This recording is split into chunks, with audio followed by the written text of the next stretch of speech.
Büyük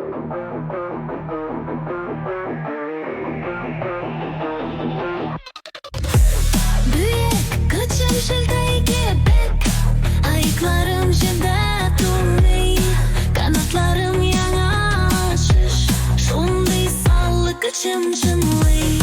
Ko'nglimda o'tayan nur, bo'lib turu aldım maqsad, haybarchan yandinga o'zam, o'ngishlarni olib yaltirab.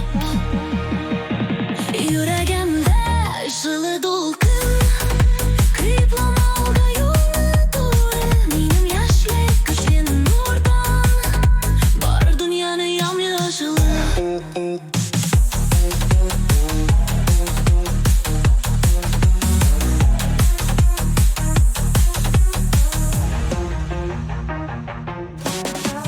Dağını kaçırıp singing menga, qarshiliklar bitar tezdan, kellik berib bizga olib, g'omirning motor shiklanidan.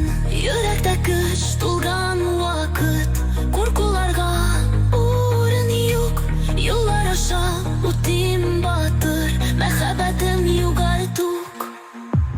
Yuragimda ishili to'lqin, qiyplanolga yo'lni to'g'ri, mening yoshlik kuchli nurdan, bor dunyoni yam-yashili.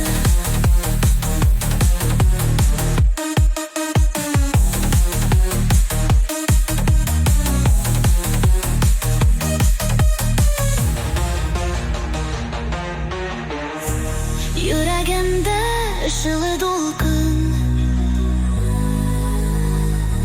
qiyplanolga yo'lni to'g'ri, mening yoshlik kuchli nurdan.